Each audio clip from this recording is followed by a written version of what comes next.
Banyak sekali yang ingin aku ceritakan, Mas. Ranika dan Rania, mereka bekerja keras, Mas. Rangga terkadang tidak punya percaya diri seperti ibunya. Si bungsu, alhamdulillah, kadang-kadang aku nggak tahu harus bagaimana dan berbuat apa pada saat menghadapi anak-anak, terutama ketika mereka lagi bertengkar. Kalian aja, kamu aja yang ngurusin. Aku juga nggak masalah kok, Mbak. Aku emang gini, Mbak ini emang pikir selama ini aku tuh nggak pernah kooperatif. Mbak, biasanya kamu tahu semuanya. Gue udah bilang gue nggak tahu, ya gue nggak tahu, Rangga.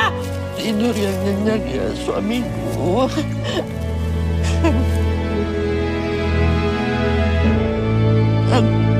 Halo semuanya, mengadaptasi dari novel yang berjudul sama, karya Nagiga Nurayati, Bila Esok Ibu Tiada, memang sebuah tearjerker dengan tujuan utama menguras air mata. Tapi, film garapan Rudi Sudjarwo ini juga tidak lupa menjaga kelayakan dalam bercerita. Dibawakannya cerita mengenai kerinduan akibat kehilangan yang berujung meninggalkan retak dan jejak-jejak ketidaksempurnaan. Kisah yang diangkat dalam Bila Esok Ibu Tiada berpusat pada hubungan antara anak-anak dan sang ibu. Dibalut dengan skenario apik yang ditulis oleh Oka Aurora. Film ini akan membawa penonton pada perjalanan emosional yang mengunggah kesadaran dan pentingnya kehadiran seorang ibu dalam kehidupan keluarga. Adapun para pemeran di film ini, yaitu Adinia Wirasti menjadi Ranika, Fedi Nuril menjadi Rangga, Amanda Manopo menjadi Rania, Yasmin Neper menjadi Hening, dan juga Christine Hakim menjadi Rahmi. Halo, saya Christine Hakim sebagai Ibu Rahmi, single parent, suaminya Mas Haryo karena ditinggal oleh suaminya Mas Haryo secara tiba-tiba. Saya Adinia Wirasti berperan sebagai Ranika yang adalah anak pertama dari Ibu Rahmi. Ranika itu adalah dia anak sulung yang bisa dibilang sangat protektif terhadap 3 adiknya dan ibunya juga. Selamat pagi teman-teman, gue Fedi Nuril dan film ini gue berperan sebagai Rangga Sutanto. Di sini latar belakang gue adalah gue seorang musisi yang masih meniti karir. Halo, saya Amanda Manopo, saya berperan sebagai Rania. Rania ini adalah anak ketiga dari 4 bersaudara. Rania ini menemukan jalannya dia sendiri dalam sebuah seni peran. Aku di sini berperan sebagai Hening. Hening adalah anak yang paling kecil dan dia itu di sini penurut banget dan lumayan deket atau paling dekat bisa dibilang sama Mbak Nika, anak pertama di keluarga kita. Kematian Haryo yang selama ini bertindak bak penyatu di keluarganya sebagai ayah serta suami menghapus perekat di keluarganya. Sepeninggal sang suami, Rahmi kesulitan beranjak dari jurang duka. Hanya ada kerinduan yang menyakitkan di hari-harinya. Harmonisasi dan kehangatan yang sebelumnya terjalin pada keluarga ini dalam sekejap berubah drastis. Anak-anak yang dulunya kompak dan sering berkumpul di rumah sekarang sudah memiliki kesibukannya masing-masing dan membuat jarak untuk meluangkan waktu mereka untuk sang ibu. Haryo dan Rahmi memiliki 4 anak, yakni Ranika, si sulung yang sukses membangun perusahaan, Rangga, si musisi idealis yang belum memperoleh kontrak rekaman, Rani, si aktris televisi, dan si bungsu Hening yang memiliki jiwa seni yang tinggi.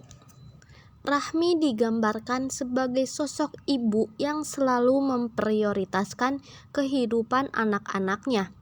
Kecintaan Rahmi sebagai ibu bahkan membuatnya kerap mengabaikan kesejahteraan pribadinya. Berantai,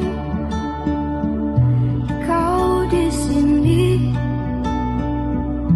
mengobati rindu ruai.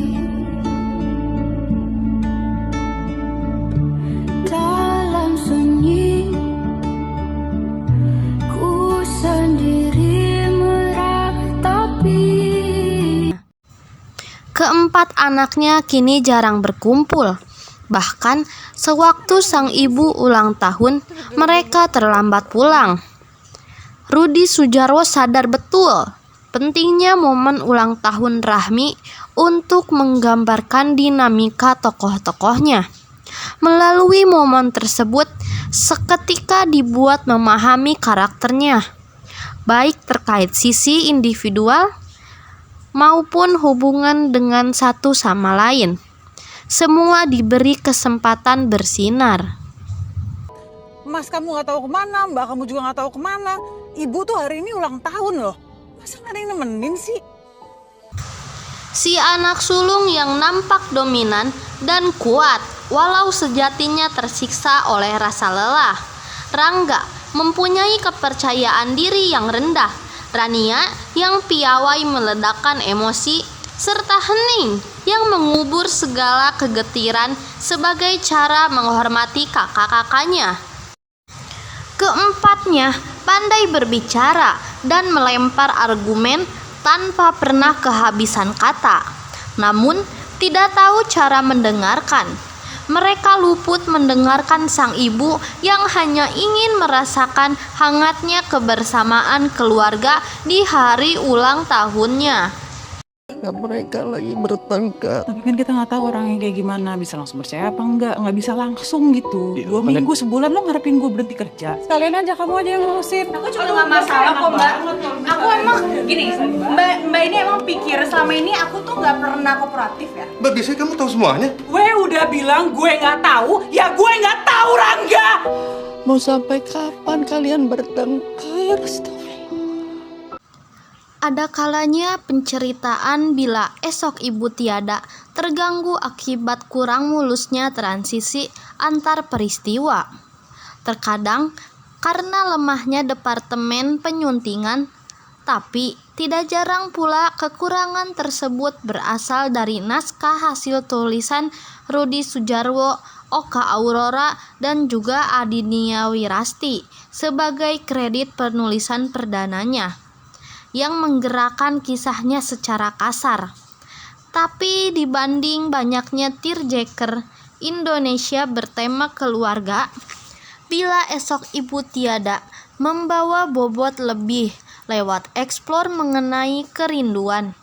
Kisahnya tampil lebih kelam.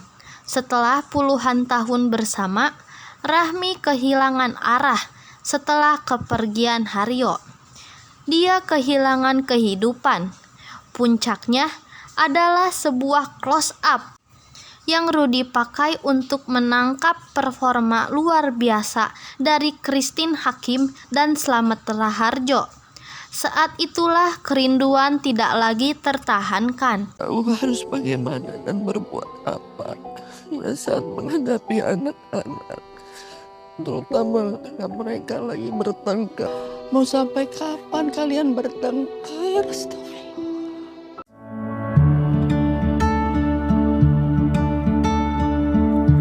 Ku berantai,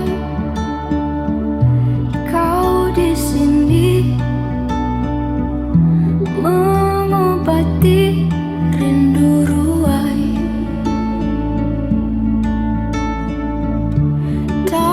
Diskusinya nanti lagi.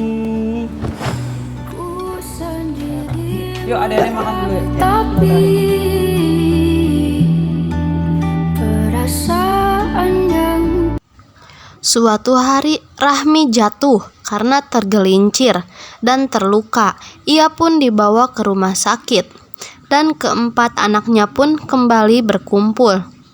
Tapi Rahmi hanya bisa bersedih dikala keempat anaknya hanya bisa menyalahkan satu sama lain.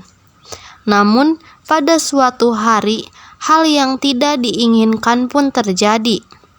Keempat anaknya tersebut harus menerima takdir karena kepergian sang ibu untuk selama-lamanya. Ternyata selama ini Rahmi memiliki penyakit vertigo akut. Mau tidak mau mereka harus beradaptasi dengan keadaan. Agung Saputra selaku produser Leo Picture mengatakan bahwa ia mendapatkan ide cerita Bila Ibu Esok Tiada berangkat dari hasil riset yang menemukan bahwa penonton Indonesia menyukai film-film dengan cerita yang relate. Dari situlah tim Leo Picture mengadaptasi novel Bila Esok Ibu Tiada yang memiliki cerita yang relate sekaligus disajikan dengan kisah yang menyentuh dan mengharukan. Selain itu, penambahan soundtrack yang tepat menambah suasana sedih dalam film. Soundtrack dibawakan dengan sangat apik oleh Ghea Indrawati. Dengan suaranya yang khas dan terdengar memilukan, Ghea menyanyikan lagu yang berjudul Setengah Mati. Lagu tersebut menggambarkan perasaan kehilangan sosok yang berarti dalam hidup. Kehilangan tersebut tidak hanya meninggalkan luka, tapi juga membuat hidup terasa lebih sulit. Sebagai soundtrack film Bila Esok Ibu Tiada, lirik lagu Setengah Mati menggambarkan film tersebut dengan tepat. Penonton juga diajak untuk lebih menghargai setiap orang yang dikasihi semasa hidup, sebab kematian bisa menimpa siapa saja dan kapan saja. Di sisi lain, lagu Setengah Mati menyimpan pesan mendalam untuk pelan-pelan menerima kenyataan. Berserah diri pada takdir bisa jadi jalan satu-satunya agar dapat melewati kepahitan hidup.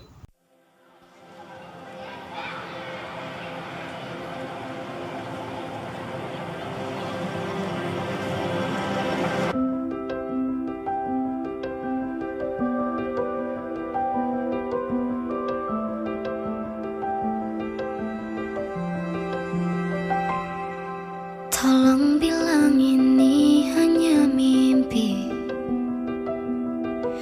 Ku merindukanmu setengah mati.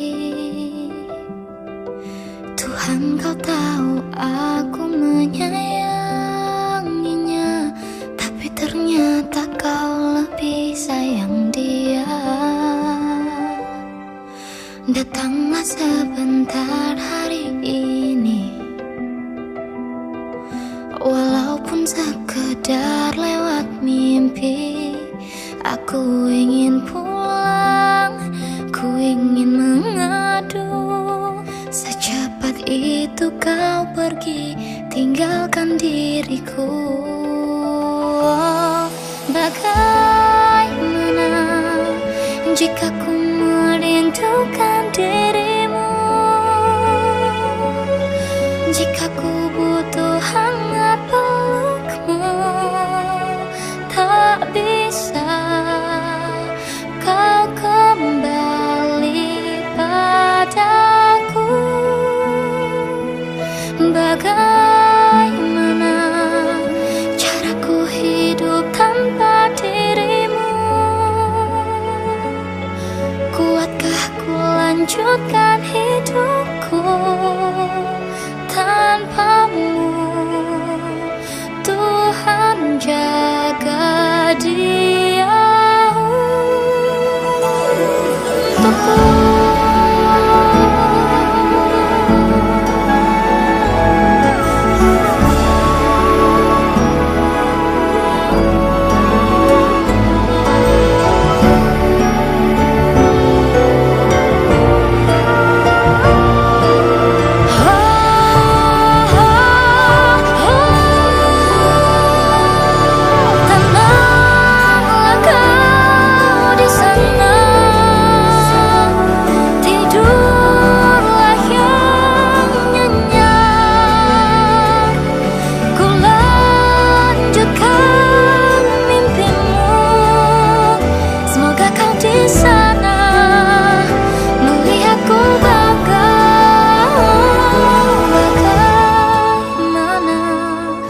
Jika ku merindukan dirimu,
dalam kekacauan yang terjadi setelah ibu mereka meninggal.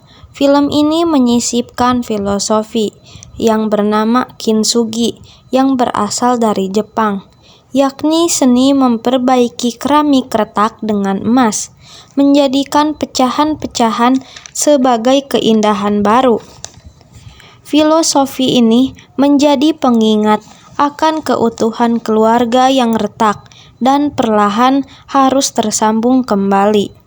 Sepeninggal sang ibu, mereka menyadari pentingnya saling mendukung dan merajut kembali tali kasih yang sempat memudar. Semua scene punya maknanya masing-masing. Scene di meja makan, scene di rumah sakit, scene di kereta, di pantai, atau ngebahas martabak tanpa daun bawang, atau bahkan tembikar yang retak dan disatukan kembali dengan emas. Ini adalah film drama keluarga paket lengkap. Dan dengan senang hati, aku ngedukung kalau akhirnya film ini dapat predikat salah satu film drama keluarga terbaik di tahun 2024 ini. Semoga kedepannya makin banyak lagi film-film Indonesia drama yang menampilkan cerita yang relate dengan kehidupan sehari-hari. Karena genre drama ini banyak sekali peminatnya. Mereka yang menonton ini merasakan berada di posisi salah satu karakternya, yang akhirnya ikut terbawa hanyut dalam cerita yang ditampilkan. Salah satunya saya sendiri sebagai anak pertama. Ada satu pesan dari Ibu Rahmi yang merasa bahwa sebenarnya pesan itu untuk saya sendiri. Datanglah sebentar hari ini, walaupun anakku, lewat mimpi, sebagai anak sulung, kamu memiliki tanggung jawab yang amat sangat besar. Itu kau pergi, tinggalkan diriku. Tapi ingatlah, jangan sampai terbebani. Jika ku merindukan, jadilah teladan bagi adik-adikmu. Jika ku butuh hangat peluk, juga harus punya waktu untuk dirimu sendiri.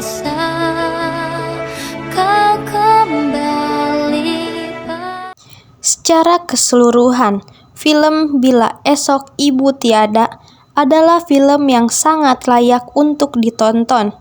Dengan cerita yang menyentuh, akting para pemain yang mengesankan, dan juga pengambilan sinematografi yang memukau. Film ini pasti akan membuat kalian merenung, dan bahkan mungkin akan meneteskan air mata. Jika kalian mencari film yang menggugah emosi, serta memberikan perspektif baru tentang kehidupan, ini adalah film yang tepat. Untuk itu, film _favorit memberikan rating 8,8/10 untuk film Bila Esok Ibu Tiada. Kalau kalian yang udah nonton, kasih rating berapa nih? Coba tulis di kolom komentar ya. Oke, segitu dulu review dari saya. Terima kasih yang sudah menonton. Semoga kalian sehat selalu ya. See you. Anak-anakku sayang, Ibu sangat mencintai kalian. Apapun yang terjadi di antara kita, ingatlah bahwa Ibu akan selalu berdoa, berharap yang terbaik untuk kalian semua.